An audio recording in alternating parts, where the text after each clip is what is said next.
خارجی کون ہے؟ خارجی وہ شخص ہے کہ جو لوگوں کی تکفیر کے ساتھ، ریاست کی تکفیر کے ساتھ ان کے خلاف مسلح جدوجہد کرتا ہے۔ نہج البلاغہ کے الفاظ کی تشریح اور تعبیر وہی میں آپ کے سامنے بیان کر رہا ہوں جو سنی مصادر سے ہے، اس لیے کہ جو مسلم آدمی ہوتا ہے وہ خیانت سے بری ہوتا ہے۔ اللہ اکبر۔ علی تمہاری ضمانت دے رہا ہے کہ تمہیں کامیابی ملے گی ملے گی، اگر ابھی نہیں مل رہی تو آنے والے وقتوں میں تمہیں کامیابی ضرور ہوگی۔ بسم اللہ والصلاة والسلام علی رسول اللہ وآلہ وعلی السلام علیکم ورحمۃ اللہ وبرکاتہ۔ اللہم صلی علی محمد وآل محمد وبارک وسلم وصلی علیہ۔ ناظرین کرام، الحمدللہ عز وجل نہج البلاغہ کا سلسلہ چل رہا ہے اور اس پر آج تک الحمدللہ ہم نے 22 خطبات کو ترجمہ اور تشریح کے ساتھ پڑھ لیا ہے، اور یہ ترجمہ اور تشریح اہل سنت والجماعت کے مصادر سے میں آپ کے سامنے بیان کر رہا ہوں، اور میرے سامنے ہمیشہ یہ عربی زبان کے اندر جو نہج البلاغہ کی شرح مفتی محمد عبدہ رحمہ اللہ نے کی ہے وہ میرے سامنے ہے، یعنی نہج البلاغہ کے الفاظ کی تشریح اور تعبیر وہی میں آپ کے سامنے بیان کر رہا ہوں جو سنی مصادر سے ہے۔ یعنی اس میں اگر کوئی تاریخی واقعہ ہے تو وہ ہم تاریخ ابن کثیر سے بیان کریں گے آپ کے سامنے، یہ میرے سامنے البدایہ والنہایہ ابن کثیر رحمہ اللہ کی، اسی طرح تاریخ خلیفہ ابن خیاط ہے، اور طبری وغیرہ کے حوالہ جات کے ساتھ۔ اور اگر حدیث سے ہمارے اہل سنت کی کتابوں میں امام علی علیہ السلام کا وہ قول یا منہج بخاری مسلم کے اندر بیان ہے تو اس کو بھی ہم ساتھ میں بیان کرتے جا رہے ہیں۔ بہرحال نہج البلاغہ کی جو یہ گفتگو ہے جس پر میں گفتگو کر رہا ہوں، تشریح آپ کے سامنے پیش کر رہا ہوں، یہ شیعہ مصادر سے میں بیان نہیں کر رہا بلکہ اہل سنت والجماعت کے مصادر سے آپ کے سامنے پیش کر رہا ہوں۔ تو لہٰذا اور اگر اس کے اوپر کسی نے مزید دیکھنا ہے، اس کا مقدمہ سمجھنا ہے، تو نہج البلاغہ کے مقدمے کے حوالے سے میں نے ایک ویڈیو بنائی ہوئی ہے، اسکرین کے اوپر آپ دیکھ رہے ہوں گے۔ اس ویڈیو کو آپ ضرور دیکھیے گا کہ نہج البلاغہ کو ہم کیسے سمجھیں۔ مثال کے طور پر اس میں ایک گفتگو ہو رہی ہے، ایک خطبہ ایسا ہے، کچھ الفاظ ایسے آ سکتے ہیں کہ جو ہمیں اہل البیت کے منہج کے مطابق نہیں ہوں گے، تو ہمیں ان کے ساتھ کیا کرنا ہے؟ مثلا کیا ہم ان اقوال کو بھی یہ سمجھیں گے کہ یہ امام علی علیہ السلام کا قول ہے؟ کیسے ہم نہج البلاغہ کو سمجھیں گے؟ مثال کے طور پر خلافت کے بارے میں امام علی کا کیا موقف ہے؟ امام علی علیہ السلام نے سقیفہ کو قبول نہیں کیا شروع میں، اور بخاری کے اندر یہ روایت موجود ہے 4240 4241۔ امام علی علیہ السلام نے صاف فرمایا کہ یہ ہمارا حق تھا اور ہم سے یہ چھینا گیا ہے۔ تو اب یہ امام علی علیہ السلام کا منہج ہے سقیفہ کے بارے میں، خلافت کے بارے میں۔ 6 ماہ تک بیعت نہیں کی، اس کے بعد کر لی، لیکن بہرحال شروع کا جو منہج ہے امام علی علیہ السلام کا وہ ہمیں بخاری مسلم سے معلوم ہو گیا۔ لہٰذا اب ہم کوئی ایسا موقف اگر ہمارے سامنے آتا ہے جو اس کے مخالف ہے تو ہمیں اس پر یہ دیکھنا ہوگا کہ اہل البیت کا منہج اس حوالے سے کیا ہے۔ تو لہٰذا یہ جاننا ضروری ہے کہ ہم کسی شخص کا منہج ضرور سمجھیں۔ اس کی ایک اور مثال میں آپ کو دیتا چلوں۔ مثال کے طور پر آپ کسی ملک میں رہتے ہیں اور وہاں پر آپ کے اپنے ملک کی سیاست سے آپ کا اختلاف ہے، اور آپ ایک فلاں شخص کی، آپ سے یہ تصور ہی نہیں کیا جا سکتا کہ آپ فلاں شخص کو جا کے ووٹ دیں گے، یعنی آپ اس کے اس درجے کے مخالف ہیں، اور دوسرا شخص کچھ عرصے بعد وہ یہ بیان کرے کہ جناب اس زمانے کے اندر ایک ایسا شخص تھا کہ جس نے فلاں شخص کو ووٹ دیا تھا، حالانکہ آپ ہمیشہ اس کے مخالف رہے ہیں۔ تو کیا ایک آپ کا منہج اور ایک آپ کے بارے میں گفتگو ہو رہی ہے، تو ایک عام شخص بھی اس بات کو سمجھ جائے گا نہیں بھائی وہ تو ہمیشہ فلاں کے مخالف رہے اور یہ کیسے ہو سکتا ہے؟ تو یہی وہ چیز ہے کہ ہم ایک ہے اہل البیت کا منہج اور ایک ہے ہمارے سامنے مختلف روایات آتی ہیں۔ لوگ پریشان ہو جاتے ہیں بھائی ہم ان روایات کا کیا کریں گے؟ تو میں ان سے یہ کہنا چاہتا ہوں ان روایات کو آپ اس منہج کو ضرور اپنے سامنے رکھیں، تو آپ اس طرح کے جو اعتراضات ہیں وہ آپ کے سامنے آپ اس کا سامنا کر سکیں گے۔ خطبہ نمبر 23 ہے ومن خطبۃ لہ علیہ السلام، امام علی علیہ السلام کا خطبہ ہے، فی النہی عن التحاسد والوصیۃ بالقرابۃ والعشیرہ۔ اس میں امام علی علیہ السلام نے اس موضوع پر گفتگو کی، یہ ارشاد فرمایا کہ آپس میں حسد مت کرو، اور جو قرابت ہے صلہ رحمی کرو، آپ کے جو رشتہ دار ہیں، جو قوم قبیلے خاندان کے لوگ ہیں ان کے ساتھ آپ اچھا برتاؤ اور رویہ رکھا کرو۔ کیوں؟ اس کی حکمت بھی امام علی علیہ السلام نے بیان کی۔ فرماتے ہیں اما بعد، بہرحال فإن الامر ينزل من السماء الى الارض، امر آسمان سے زمین کی جانب اترتا ہے، كقطرات المطر الى كل نفس بما قسم لها من زیادت او نقصان، جیسے بارش کے قطرے بادل سے برستے ہیں زمین کی طرف آتے ہیں، اسی طرح ہر نفس، ہر انسان، اس کو جو فائدہ پہنچنا ہے یا نقصان ملنا ہے یہ ہر شخص کے لیے تقسیم کیا جاتا ہے۔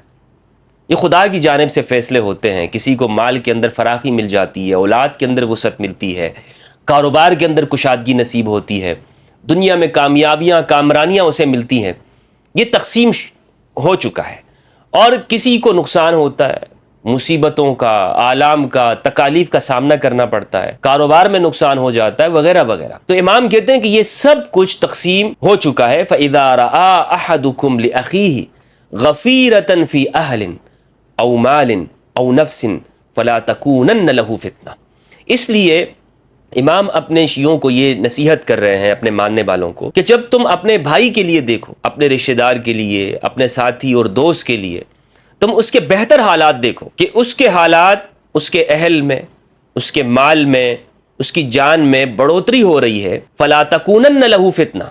تو تم اس کے لیے فتنے کا باعث مت بننا، حسد مت کرنا اس سے کہ جناب دیکھو مجھ سے کیوں آگے بڑھ رہا ہے، اس کی ترقی کیوں ہو رہی ہے، وہ کیوں آگے بڑھ رہا ہے مجھ سے. نہیں، آج کے اس مادیت کے دور میں ہمیں امام کے اس قول کو سامنے رکھیں تو ہمیں یہ بات نظر آئے گی. آج تو کہتے ہیں نا جناب کمپٹیشن کا زمانہ ہے، ہاں جناب ہمیں مقابلہ کرنا ہے، فلاں سے مقابلہ کرنا ہے. اور مقابلہ بھی کیسے کرنا ہے کہ یہ نہیں کہ میں اس سے آگے بڑھ جاؤں اچھائی میں، ایک شخص آگے بڑھ رہا ہے تو میں بھی اتنی ترقی کر لوں، محنت کر لوں، آگے بڑھ جاؤں. ہمارے ہاں ہوتا کیا ہے کہ ہم کہتے ہیں ایک دوسرے کی ٹانگیں کھینچ لو اور اس کو نیچے گرا دو. یعنی یہ رویہ رکھتے ہیں. کیوں یہ رویہ رکھتے ہیں؟ کہتے ہیں جناب یہ شارٹ کٹ مارنا ہے. یہ شارٹ کٹ مارنے کے جو طریقے ہمارے معاشرے میں مادیت پرستی سے ہمارے رویوں کا، کلچر کا حصہ بنتے جا رہے ہیں. اس لیے آپ معاشرے کو دیکھ لیں کیا حالات بنتے جا رہے ہیں، نفرتیں ہیں، دشمنیاں ہیں، عداوتیں ہیں. تو امام کہتے ہیں کہ اپنے بھائی کے لیے فتنے کا سبب مت بننا. فَإِنَّ الْمَرْءَ الْمُسْلِمَ الْبَرِيءَ مِنَ الْخِيَانَةِ. اس لیے کہ جو مسلم آدمی ہوتا ہے وہ خیانت سے بری ہوتا ہے. اللہ اکبر. وہ خیانت نہیں کرتا، دھوکہ نہیں دیتا. اور ہمارے ہاں کیا ہے، پولیٹکس کو دیکھ لیں، معاشرے کو دیکھ لیں، سماجیات کلچر کو دیکھیں. دھوکہ دو، آگے بڑھو. ہاں جناب وعدوں کے اوپر کون سا عمل کرنا ضروری ہے؟ آج وعدے کرو، کل کو توڑ دو، میثاق کرو یا کچھ بھی کرو. کیا ہمارے معاشرے کے اندر اس چیز کو دیکھا جاتا ہے؟ نہیں. مسلمان وہ کہتے ہیں جناب یہ ذہین آدمی ہے کہ جو دھوکہ، جتنی زیادہ دھوکے دے گا ذہین آدمی ہے. تو ذہانت شمار کیا جاتا ہے. مسلم، ایک مسلمان کے اخلاق و کردار کے اندر یہ ہوتا ہے کہ وہ وفادار ہوتا ہے، وہ خیانت نہیں کرتا. ما لم یغش دناءۃ تظہر فیخشع لها اذا ذکرت. ایک مسلمان خیانت سے بری ہوتا ہے. کب تک؟ یعنی اس مسلمان کی عزت برقرار رہتی ہے. کب تک برقرار رہتی ہے؟ جب تک کہ وہ کوئی ایسے، اس سے کوئی گھٹیا فعل صادر نہ ہو جائے کہ یعنی ایسی ذلیل حرکت کا مرتکب نہیں ہوتا کہ اگر وہ ظاہر ہو جائے تو اس کی آنکھیں نیچے جھک جائے.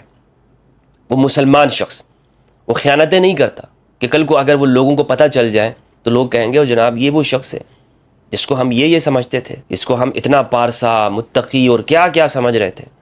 تو امام کہہ رہے ہیں مسلمان کو ایسا نہیں ہونا چاہیے. مسلمان کو اس کا ظاہر باطن ہر حال میں اس کو صاف اور شفاف ہونا چاہیے. وَيُغْرَى بِهَا لِعَامُ النَّاسِ. اس عمل کی وجہ سے کمینے لوگ وہ یہ جرت کریں کہ اس کے اوپر زبان درازی کریں، کمینے لوگوں کو موقع مل جائے. مسلم آدمی کو کیسا ہونا چاہیے کہ وہ اپنے ہر قدم کے اوپر نگاہ رکھتا ہے کہ جناب میرا یہ قدم جو اٹھ رہا ہے یہ کس کے لیے ہے اور کس رستے کے اندر جا رہا ہے. ورنہ تو کمینے لوگوں کی کمی نہیں ہے. کمینے لوگ پھر وہ انگلیاں اٹھاتے ہیں، ان کو موقع ملتا ہے نا، پھر وہ بات بھی کرتے ہیں. کان کالفالج الیاسر الذی ینتظر اول فورۃ من قداحہ. یہ مسلم آدمی اس شخص کی طرح ہوتا ہے کہ جو جیسے ہی پہلا تیر پھینکتا ہے تو اسے پتہ ہوتا ہے کہ پہلے ہی حملے کے اندر میرا یہ تیر نشانے پہ لگ جائے گا. یعنی ایسا سپورٹس مین ہے ایک مسلم آدمی، اتنا یہ زیرک ہوتا ہے، سمجھدار ہوتا ہے کہ جناب میں جو عمل اور قدم اٹھا رہا ہوں یہ پہلے ہی حملے کے اندر یہ سیدھا جا کر نشانے پہ لگتا ہے. تو کیا مطلب ہے؟ مطلب یہ ہے کہ اس کو اپنا ذہن حاضر رکھنا ہے، کیا ہو رہی ہیں چالیں، کیا چلی جا رہی ہیں، ارد گرد کے واقعات کیا ہو رہے ہیں، حالات کیسے چل رہے ہیں. ایسے نہیں ہے کہ اس کو بالکل اپنے آنکھیں اور کان بند کر کے رکھے اور دنیا میں جو بھی اس کے ساتھ حالات چلتے رہے ہیں وہ کہے کہ جناب میرا اس سے کوئی تعلق ہی نہیں ہے. نہیں، اس کو ان ساری چیزوں کو دیکھنا چاہیے. ایک ہوش مند، عقل مند انسان ہوتا ہے مسلم، امام کے الفاظ کے اندر. بے وقوف نہیں ہوتا، یعنی اس کو پتہ ہونا چاہیے کہ آنے والے واقعات کیا ہیں، کس طرف دنیا جا رہی ہے۔ اچھا، توجب لہ المغنم، یعنی یہ ایک ایسا آدمی ہے، مسلم آدمی، کہ جو اس تیر پھینکنے والے کی طرح ہے کہ جس کا پہلا نشانہ ہی وہ جا کر نشان پہ لگتا ہے اور اسے معلوم ہوتا ہے کہ یہ فائدہ لے کر آئے گا، یعنی وہ ہٹ کر جائے گا اپنے ہدف کو۔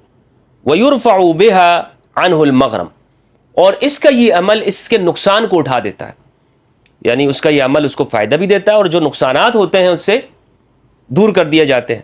وَكَذَلِكَ الْمَرْءُ الْمُسْلِمُ الْبَرِيءُ مِنَ الْخِيَانَةِ، یاد رکھو ایک مسلم آدمی ایسا ہی ہے کہ جو خیانت سے بری ہوتا ہے۔ یہ امام نے ایک مسلم آدمی کی جو کامیابی کا معیار قائم کیا ہے وہ کیا ہے کہ وہ خیانت کی طرف نہیں ہوگا، وہ دیانت داری کے ساتھ اپنے ہدف کو نشانہ بناتا ہے، خیانتیں نہیں کرتا، دغا باز نہیں ہوتا۔ ظالمانہ قوتوں کی جو کامیابی ہے وہ کس چیز کے اندر ہے؟ آج معاشرے میں دیکھیں تو ظالمانہ قوتیں وہ کہتے ہیں جناب عام لوگوں کو دھوکہ دو، اکثریت کو تباہ برباد کر دو، ان کے مکانات کو بلڈوز کر دو، بالکل منہدم کر دو، اسی کو وہ فتح کہتے ہیں۔ اور دنیا بھر میں ظالم قوتیں وہ اسی طرح ہی دھوکہ دہی کے ساتھ اپنے مقاصد کو حاصل کرتے ہیں۔ لیکن علی کے ماننے والے وہ کبھی بھی دھوکہ باز نہیں ہوتے، بہادر ہوتے ہیں، عقل مند ہوتے ہیں، کامیاب ہوتے ہیں، لیکن وہ دھوکوں سے کام نہیں لیتے ہیں۔ اسی لیے آپ اندازہ لگائیں، کچھ لوگ جو یہ اعتراض کرتے ہیں امام علی علیہ السلام کو سیاست نہیں آتی تھی، والعیاذ باللہ۔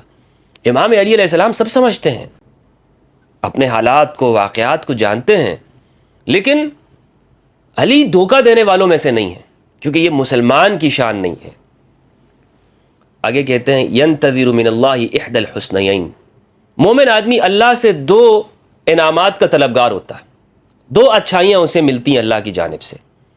ایک اما داعی اللہ فما عند اللہ خیر اللہ، یا تو وہ اللہ کی جانب بلانے والا ہے، جو اللہ کے پاس ہے وہ اس کے لیے بہتر ہے۔ وہ کہتا ہے اگر دنیا میں مجھے کامیابی نہیں ملی، نیت تو میری اچھی ہے نا، تو مجھے اللہ کے پاس کامیابی ملے گی، اللہ کے پاس خیر ہے۔ وَإِمَّا رِزْقَ اللَّهِ فَإِذَا هُوَ ذُو أَهْلٍ وَمَالٍ وَمَعَهُ دِينُهُ وَحَسَبُ، یا اللہ کا رزق اسے مل جاتا ہے، اللہ کا انعام اس کو یہ مل جاتا ہے، تو پھر وہ اہل و عیال والا ہوتا ہے، مال والا ہوتا ہے، اور اس کے پاس اس کا دین بھی ہے اور اس کا وقار بھی ہے، اس کی عزت بھی ہے۔ تو یہ اللہ کے انعامات ہیں کہ جو مومن کو نصیب ہوتے ہیں، دین و دنیا کی کامیابی، دنیا اور آخرت کی کامیابی، ان دونوں کا طلب۔ ان المال والبنین حرث الدنیا، ہاں رہ گئی بات یہ کہ جو بچے ہیں، اولاد ہے، مال ہے، تو یہ دنیا کی کھیتی ہے۔ والعمل الصالح حرث الآخرہ، اور عمل صالح آخرت کی کھیتی ہے۔ امام یہ کہہ رہے ہیں کہ دنیا کی نعمتیں اسے انعام کے طور پر اللہ کی جانب سے ملتی ہیں، لیکن یہ دنیا کے لیے ہی ہے۔ مومن کو ایسا نہیں کہ دنیا حاصل نہیں کرنی۔ امام نے کبھی اپنی تعلیمات میں یہ نہیں کہا کہ تم دنیا حاصل نہیں کرنا، نہیں۔ جو شخص آپ کو یہ کہے نا کہ آپ دنیا حاصل نہ کرو، بینک بیلنس نہیں ہونا چاہیے، وغیرہ نہیں ہونا چاہیے، نہیں نہیں، یہ امام کی تعلیمات نہیں ہے، اہل البیت کی تعلیمات نہیں ہے۔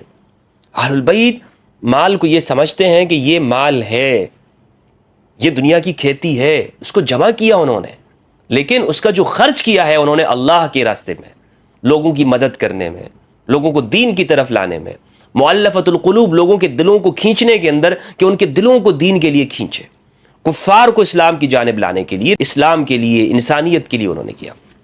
تو بالکل دنیا کی مذمت نہیں ہے ایسے، دنیا یہ ہے، فلاں ہے، فلاں ہے، جو مذہبی طبقہ ہمارے ہاں دنیا کی مذمتیں بیان کرتے رہتے، نہیں، یہ میں سمجھتا ہوں اس طرح کی مذمت ہمارے نوجوانوں کے سامنے بیان کرنا یہ دلوں میں نفاق پیدا کرتا ہے۔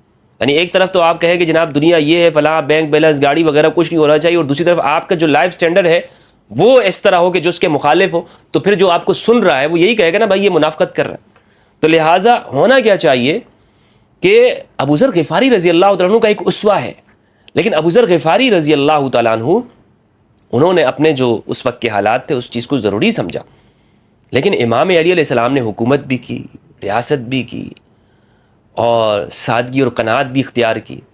مگر یہ دیکھیں کہ امام علی علیہ السلام کے پاس گھوڑے بھی تھے، آپ نے جو مال آپ کے پاس آتا تھا، جو بیت المال کے اندر جمع ہوتا تھا، وہ لوگوں کے اوپر خرچ کرتے تھے۔ یعنی اہل البیت کے پاس جو مال ہے اس کا مقصد کیا ہے؟ تو اصل چیز ہے مقصد. اصل چیز کیا ہے؟ مقصد ہے. امام آگے خود کہتے ہیں وَقَدْ يَجْمَعُهُمَ اللَّهُ لِأَقْوَامٍ فَاحْذَرُوا مِنَ اللَّهِ مَا حَذَّرَكُم مِّن نَفْسِهِ. ان دونوں کو اللہ لوگوں کے لیے کبھی کبھار جمع کر دیتا ہے، تو پس تم اللہ کا خوف رکھو. مَا حَذَّرَكُم مِّن نَفْسِهِ، کہ جس طرح اس نے تمہیں اپنے بارے میں ڈرایا ہے. وَاخْشَوْهُ خَشْيَةً لَيْسَتْ بِتَعْذِيرٍ، اور اتنا خوف کھاؤ کہ تمہیں عذر نہ کرنا پڑے. کل کو پھر تمہیں یہ نہ کہنا پڑے کہ یہ ہو گیا اس طرح. یعنی پورے کمال کے ساتھ تم اللہ کی خشیت کو مد نظر رکھو. وَاعْمَلُوا فِي غَيْرِ رِيَاءٍ وَلَا سُمْعَةٍ، یاد رہے کہ جو بھی تم عمل کر رہے ہو وہ بغیر کسی دکھلاوے اور شہرت کے طلب کے. یعنی اس میں جو نیک کام بھی اگر تم کر رہے ہو، بھلائی بھی کر رہے ہو، تو ریاکاری نیت میں نہیں ہونی چاہیے، شہرت نہیں ہونی چاہیے، لوگ تعریف کریں. اللہ سبحانہ و تعالیٰ ان بیماریوں سے ہمارے دلوں کو محفوظ رکھے. یہ وہ قلب کے اندر اس طرح پیدا ہوتی ہیں، اور یہی شرک ہے کہ جو چینٹی کی چال کی طرح انسان کے اندر دوڑتا چلا جاتا ہے. ریاکاری شرک ہے، اور قرآن مجید میں اس کی مذمت کی گئی ہے. فویل للمصلین الذین هم عن صلاتهم ساہون الذین هم یراؤون ویمنعون الماعون. نمازوں کو دکھلاوے کے لیے کر رہے ہیں، نیک اعمال کو دکھلاوے کے لیے کر رہے ہوتے ہیں. ضرورت یہ ہے آج ہم اہل البیت کی علوم کو سمجھیں. اہل البیت کا صرف نام لینا نہیں ہے، اہل البیت کی زندگی کو ہم اپنے اندر اتاریں، ان کے کردار کو، کہ اہل البیت یعنی ایک جانب ان کی تعلیمات ہیں کہ ان کی تعلیمات کیا کہہ رہی ہیں ہم سے. فَإِنَّهُ مَن يَعْمَلْ لِغَيْرِ اللَّهِ يَكِلْهُ اللَّهُ إِلَىٰ مَنْ عَمِلَ لَهُ. اس لیے کہ جو شخص لوگوں کے لیے کرتا ہے، شہرت کے لیے، مثال کے طور پر آج اگر میں یہ ویڈیو بنا رہا ہوں اور میں کہوں کہ جناب لوگ مجھے کہیں کہ مفتی ہمدرد ماشاءاللہ کیا بات، جناب اہل البیت کا دفاع کرنے والا، اور میرے دل میں، میرے نفس میں یہ چیز آ جائے، شہرت مل رہی ہے. ہاں بھائی، شہرت مل رہی ہے ماشاءاللہ. تو یہ سارے اعمال ایک کپڑے میں لپیٹ کر بروز قیامت ہمارے منہ پہ مارے جائیں گے. چاہے ہم اہل البیت کے لیے بات کر رہے ہوں، چاہے ہم کتنی ہی نمازیں پڑھیں، زکوٰۃ، لوگوں کے لیے خیرات، کچھ بھی کریں، لیکن اس نیت سے اگر ہم کریں گے ریاکاری اور شہرت کے لیے، تو کیا ہوگا؟ اس کا کوئی اجر نہیں ملے گا. اور پھر امام علی کیا کہتے ہیں کہ جو شخص غیر اللہ کے لیے عمل کرتا ہے تو اللہ اسے پھر غیر اللہ کے حوالے کر دیتا ہے. بھائی تم نے یہ کام فلاں کے لیے کیا تھا نا، جاؤ اس سے اس کا اجر لو. تم نے یہ نمازیں فلاں آدمی کو خوش کرنے کے لیے، دکھلاوے کے لیے پڑھی تھی، جاؤ اس کا ثواب بھی اسی سے لو. تم نے یہ نیک کام فلاں کے لیے کیا تھا، تم نے یہ کام فلاں کے لیے کیا، تو اب جاؤ اسی سے اس کا بدلہ لو. اللہ فرمائے گا کہ مجھ سے تم کیا لینے آئے ہو، میں تمہیں کس چیز کا اجر اور بدلہ دوں. نسأل اللہ منازل الشہداء. امام نے آگے دعا یہ فرمائی، تعلیم دی، نسأل اللہ منازل الشہداء ومعایشۃ السعداء ومرافقۃ الانبیاء. ہم اللہ سے شہداء کے منزلت اور مرتبوں کو مانگتے ہیں، اور نیک بختوں کی زندگی کو مانگتے ہیں، ان کے ساتھ رہنے کو مانگتے ہیں کہ ہمیں دنیا میں نیک بختوں کا ساتھ نصیب ہو، اور انبیاء کی رفاقت ہمیں ملے. یہ دعا ہم سب کو کرنی چاہیے. نسأل اللہ منازل الشہداء ومعایشۃ السعداء ومرافقۃ الانبیاء. اللہم آمین یا رب العالمین. ایھا الناس، اے لوگو، انہ لا یستغنی الرجل. آگے پھر اس بارے میں گفتگو کر رہے ہیں. امام فرما رہے ہیں کہ آدمی چاہے کتنے ہی بڑے مرتبے پہ چلے جائے، وہ لا یستغنی الرجل، غنی نہیں ہوتا ہے، یا وہ آدمی لاپرواہ نہیں ہوتا ہے. وَإِن كَانَ ذَا مَالٍ، اگرچہ وہ مال والا ہو، عن عشیرتہ، اپنے خاندان سے، وَدِفَاعِهِمْ عَنْهُ بِأَيْدِيهِمْ وَأَلْسِنَتِهِمْ، اور اپنے خاندان کا اپنی زبان اور اپنے ہاتھوں سے دفاع کرنے سے. یعنی آدمی کو ہمیشہ اپنے خاندان کی، اپنے قوم قبیلے کی ضرورت پڑتی ہے. یہ امام یہ کہہ رہے ہیں کہ ہمیں صلہ رحمی کرنی چاہیے. ہمیں اپنے لوگوں کے ساتھ، جو ہمارے رشتہ دار ہیں، قریب کے لوگ ہیں، ان کی مشکلات میں ان کا ساتھ دینا چاہیے. ان کا ہم پر یہ حق بنتا ہے. یہ نہیں کہ ہم ان پر کوئی احسان کر رہے ہیں. فرما رہے ہیں وَهُمْ أَعْظَمُ النَّاسِ حِيطَةً مِّن وَرَائِهِمْ. اور اس کا دنیاوی فائدہ بھی یہ ہے کہ یہ پھر لوگ اس کا دفاع بھی کریں گے، اس کے ساتھ کھڑے ہوں گے. وَأَلَمُّهُمْ لِشَعْفِهِ وَأَعْطَفُهُمْ عَلَيْهِ. اس کی پریشانیوں کو دور کرنے والے اور اس پر نرمی کرنے والے، اس پہ شفیق ہوتے ہیں یہ لوگ، یہ جو اس کے رشتہ دار ہیں، قبیلے کے. اس لیے ہمارے پشتوں میں اکثر کہتے ہیں کہ اخبل دمڑ کی نو پسوری کی بد خخ کی، کہ اگر اپنا آپ کو مار بھی دے تو وہ آپ کو چھاؤں میں سائے میں آپ کو دفنا دے گا. یعنی اپنوں کے ساتھ صلہ رحمی ہونی چاہیے. یہ نہیں کہ آپ ناحق کاموں کے اندر بھی ان کا ساتھ دیں. نہیں، امام کی یہ تعلیمات، یہ مراد نہیں ہے. مراد یہ ہے کہ آپ کے ارد گرد کے جو لوگ ہیں ان کی جو ضروریات ہیں ان کو آپ پورا کریں. ان کو آپ ایسا نہ چھوڑ دیں کہ وہ بالکل لاچار ہوں، بالکل ان کا آپ کوئی خیال نہیں کر رہے ہیں. حق کے معاملے میں ان کا ساتھ دیں. عند نازلۃ اذا نزلت به، جب آپ کو کوئی مشکل پڑے گی نا تو یہ لوگ آپ کے ساتھ ہوں گے. ولسان الصدق، اور سچائی کی زبان. یجعلہ اللہ للمرء فی الناس، کہ جسے اللہ لوگوں میں کسی آدمی کے اندر رکھ دیتا ہے. خیر له من المال یورثہ غیرہ، یہ اس مال سے بہتر ہے کہ جس کے دیگر لوگ وارث ہو جاتے ہیں. یعنی سچائی کے ساتھ کھڑا ہونا، حق کے ساتھ کھڑا ہونا، یہ اس سے بہتر ہے کہ آپ دنیا کے اندر مال جمع کریں اور پھر اس کو لوگوں کے لیے چھوڑ دیں. یعنی کوئی شخص مال کو وہ اپنے ساتھ قبر میں نہیں لے کے جاتا ہے. تو امام کہہ رہے ہیں کہ ہمیشہ سچ کی زبان جو لوگوں کے اندر آپ رکھیں، لوگوں کے لیے، اپنی سوسائٹی اور معاشرے کے لیے حق سچ کا ساتھ دیں. منہا، اسی خطبے کا حصہ ہے، الا لا يعدلن احدكم عن القرابة يرى بها الخساسة ان يسدها بالذي لا يزيده ان امسكه ولا ينقصه ان اهلكه. یاد رہے کہ آپ اپنے رشتہ داروں کی مدد اگر کر سکتے ہیں تو آپ ان کی مدد کریں، اس سے پیچھے نہ ہٹیں. اگر آپ کسی ذریعے سے ان کی مدد کریں اور آپ کی یہ مدد کرنا آپ کے مال سے نہ کچھ کم کرتا ہے نہ زیادہ کرتا ہے، تو آپ ان کو ان کی مشکل میں ان کا ساتھ دیں، ان کو اکیلا اور تنہا نہ چھوڑیں. وَمَن يَقْبِضْ يَدَهُ عَنْ عَشِيرَتِهِ فَإِنَّمَا تُقْبَضُ مِنْهُ عَنْهُمْ يَدٌ وَاحِدَةٌ وَتُقْبَضُ مِنْهُمْ عَنْهُ أَيْدٍ كَثِيرَةٌ. اور جو شخص اپنے ہاتھ کو اپنے خاندان سے روک دیتا ہے، فَإِنَّمَا تُقْبَضُ مِنْهُ عَنْهُمْ يَدٌ وَاحِدَةٌ، تو اس نے تو ان سے ایک ہاتھ روکا لیکن خود اس سے بہت سارے ہاتھ رک گئے. وَمَن تَلِنْ حَاشِيَتُهُ يَسْتَدِمْ مِنْ قَوْمِهِ الْمَوَدَّةَ، جو شخص نرم خو ہوتا ہے وہ اپنی قوم میں محبت کو ہمیشہ برقرار رکھتا. نرم خو، نرم بولیے، جتنا آپ نرم بات کریں گے، آپ کی گفتگو کے اندر نرمی ہو. وہ ڈیل کارنیگی کی لوگ کتاب پڑھتے ہیں، میٹھے بول میں جادو ہے، زمانہ طالب علم میں ہم نے پڑھی تھی. لیکن یقین جانیں امام کا جو یہ قول ہے، کئی صدیوں پہلے امام نے ارشاد فرما دی کہ زبان آپ کی اپنی قوم کے لیے نرم ہونی چاہیے. قوم کے ساتھ یعنی جو آپ سمجھیں، ضروری نہیں کہ ہر بات آپ سختی کر دیں، لوگوں کے اوپر ڈنڈا اٹھائیں، نہیں، نرمی کے ساتھ آپ سمجھا سکتے ہیں، اپنی قوم کو بتا سکتے ہیں. آگے پھر علامہ رضی رحمہ اللہ نے اس کے الفاظ کی تشریح کی اور میں چھوڑ رہا ہوں. خطبہ نمبر 24 ہے، وَمِنْ خُطْبَةٍ لَهُ عَلَيْهِ السَّلَامُ فِي الْحَثِّ عَلَى قِتَالِ الْخَارِجِينَ. امام علی علیہ السلام نے خطبہ نمبر 24 میں خوارج سے قتال پر ابھارا ہے. خارجی کون ہے؟ خارجی وہ شخص ہے کہ جو لوگوں کی تکفیر کے ساتھ، ریاست کی تکفیر کے ساتھ ان کے خلاف مسلح جدوجہد کرتا ہے. ایک ہوتا ہے باغی، ایک ہوتا ہے خارجی. باغی وہ شخص ہے کہ جو جتے بنا کر ریاست کے خلاف نکل آتا ہے، خواہ وہ مذہب کو سامنے لائے یا نہ لائے.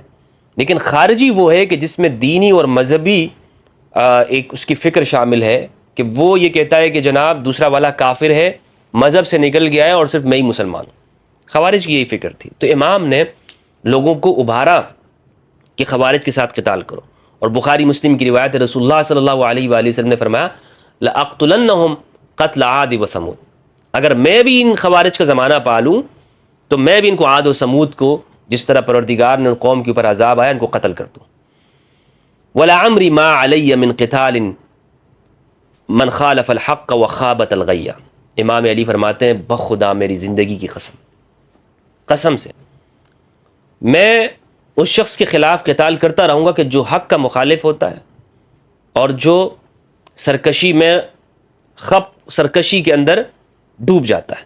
من ادہان ولا ایہان، تم مجھے پیچھے نہیں دیکھو گے ایسے لوگوں سے قتال کرنے میں کہ جو حق سے پھر جائیں. نہیں میں سستی برتوں گا اور نہیں میں ان کے ساتھ کوئی رعایت کروں گا، میں کوئی رعایت نہیں کرنے والا. فاتقوا اللہ عباد اللہ وفروا الی اللہ من اللہ. تو بس اب ضروری یہ ہے کہ جب تم قتال کے لیے جا رہے ہو تو اللہ کا تقوی اپنے سامنے رکھو اور اللہ کی جانب بھاگو اللہ سے. کیا مطلب ہے اس جملے کا؟ اللہ کی جانب بھاگو اللہ سے، یعنی اللہ کا خوف رکھتے ہوئے تم جو بھی عمل کر رہے ہو اس میں تمہارا پیش نظر یہ ہونا چاہیے کہ اللہ کی رضا کے لیے کر رہا ہوں.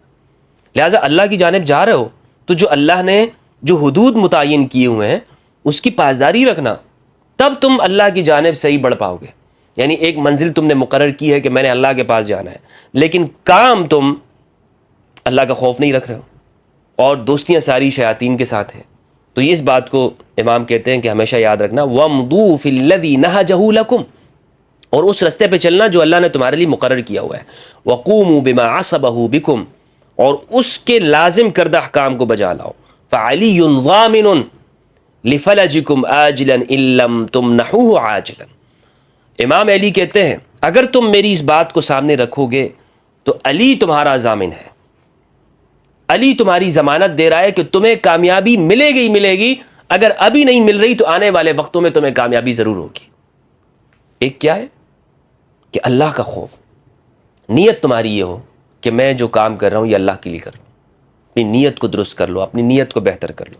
خطبہ نمبر 25 ہے، وَمِنْ خُطْبَةٍ لَهُ عَلَيْهِ السَّلَامُ فِي الضَّجَرِ مَنْ تَثَاقَلَ أَصْحَابُهُ عَنِ الْجِهَادِ وَمُخَالَفَتِهِمْ لَهُ فِي الرَّأْيِ. امام علی علیہ السلام نے اپنے لشکر کے اوپر جگہ جگہ پہ ان پر عتاب کیا، ناراضگی کی اور ان کو ڈانٹا ہے، ان کو تنبیہات کی ہیں. اور یہ انسان کرتا ہے اپنے لشکر والوں کو. اس سے مراد ایسا نہیں ہوتا کہ سارا لشکر وہ کوئی دین پر نہیں ہے یا منافق ہے وغیرہ وغیرہ، نہیں. یہ امام علی علیہ السلام کی اپنے لشکر والوں کو بسا اوقات آپ عمومی جملے کہتے تھے، لیکن مراد اس میں ایک مخصوص لوگ ہوتے تھے. اشعث بن قیس جیسے لوگ جو امام کے لشکر کے اندر ہی وہ اس طرح کی پالیسیاں بناتے تھے کہ وہ لشکر ٹوٹ پوٹ کا شکار ہو جائے. امام علی علیہ السلام کو یہ خبر پہنچی کہ بسر بن ابی ارطا یہ اس یمن پر جا کر اس نے عبید اللہ ابن عباس ان کے بچوں کو قتل کیا ہے، مدینہ پر اس نے حملہ کیا ہے.